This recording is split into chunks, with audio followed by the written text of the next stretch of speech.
बहुत समय पहले सीतामढ़ी गांव में एक रामधुन्नी नाम का एक ब्राह्मण रहता था। सभी ब्राह्मणों की तरह वो लोगों के घर में पूजा पाठ करवाकर अपनी गुजर बसर करता था। एक दिन उसे दूसरे गांव में एक सेठ के घर पूजा करने का निमंत्रण मिलता है। निश्चित दिन रामधुन्नी सेठ के यहाँ जाके पूजा करवाता है और दक्षिणा में उसे एक मोटी ताजी भैंस मिलती है। रामधुन्नी भैंस पाके बहुत खुश हो जाता है। रामधुन्नी उस भैंस को अपने साथ लेके चल देता है। उसका गांव जंगल के रास्ते से होकर जाता था। उस जंगल में 3 ठग छिपे हुए थे। जब उन्हें रामधुन्नी भैंस के साथ आता हुआ दिखते हैं तो वो तीनों बहुत खुश हो जाते हैं। भला ऐसी मोटी ताजी भैंस इस ब्राह्मण के पास क्या काम? दूसरा ठग उसकी हाँ में हाँ मिलाता है। सही कह रहे हो भाई, या तो सिर्फ इसका दूध पीकर इसे बर्बाद कर देगा, हम इससे लेकर इसका स्वादिष्ट मांस पकाकर खाएंगे। उन तीनों ने उस भैंस को ब्राह्मण से ठगने की एक योजना बनाई। फिर तीनों ठग अपनी योजना को अंजाम देने के लिए चल पड़ते हैं। एक ठग रास्ते से उसी ओर बढ़ लेता है जिस तरफ से रामधुन्नी आ रहा था। रामधुन्नी पर नजर पड़ते ही वो तेजी से उसके पास पहुंचता है और बोलता है, हरे राम ब्राह्मण देवता, आप उस कुत्ते को पीठ पे लाद कर कहाँ चल रहे हैं? आपने तो धर्म का रास्ता बिल्कुल छोड़ दिया है लगता है। शास्त्रों के अनुसार तो ब्राह्मण को इस तरह कुत्ते को नहीं छूना चाहिए ना। रामधुन्नी चिल्ला के बोलता है, तुम्हारा दिमाग तो नहीं खराब हो गया है? यह भैंस तुम्हें कुत्ता दिखाई दे रहा है? ये मेरे साथ चल रहा है, मैंने इसके उठा कर नहीं चल रहा हूँ। पहले तुम जाके अपने दिमाग का इलाज कराओ, समझे?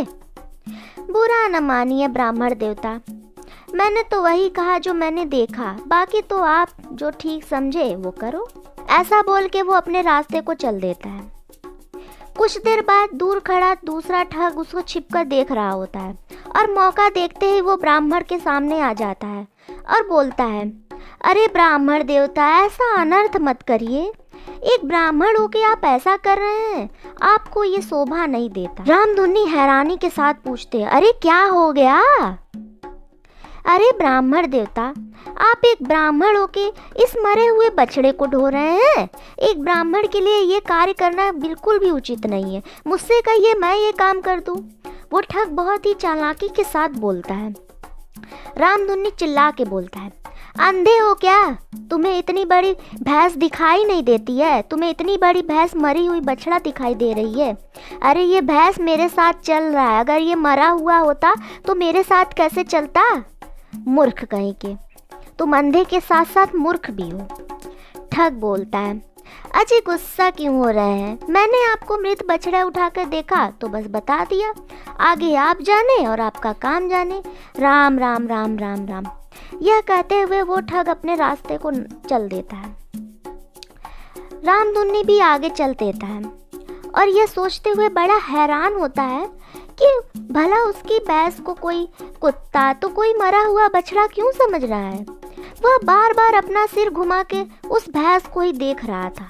दूर खड़ा हुआ तीसरा ठग भी छुप के देख रहा होता है उसको। रामधुन्नी भी अपने भैंस को उठा के इन्हीं विचारों में खोया हुआ चलता जा रहा था। थोड़ी ही देर में तीसरा ठग भी उसके सामने आ जाता है।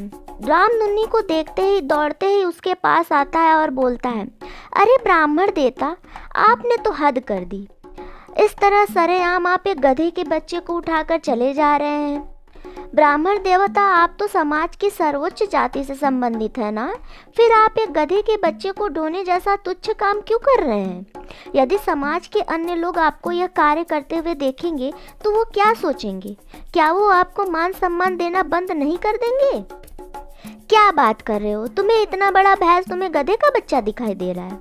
ब्राह्मण बोल तो देता है लेकिन उसकी आवाज में अब पहले जैसा बल नहीं था। अरे ब्राह्मण देवता, आपको क्या हो गया है? एक ब्राह्मण गधे के बच्चे को भैंस का बच्चा बता रहा है, कितनी हंसी वाली बात है।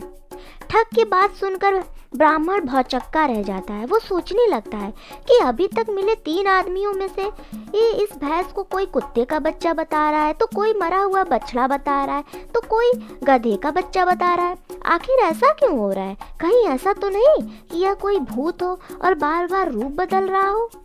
ऐसा सोचते हुए ब्राह्मण उस भैंस को वहीं छोड़ के तुरंत वहां से भाग जाता है और वो तीनों ठग उस भैंस को पाके बहुत खुश हो जाते हैं और उस रात वो तीनों उस भैंस को मार के पका के उसका मांस खाते हैं और खूब मज़े लेते हैं। तो देखा दोस्तों आपने, हमें किसी भी व्यक्ति के बातों में नहीं आना चाहिए। सुनो सबकी, लेकिन करो सिर्फ अपने मन की।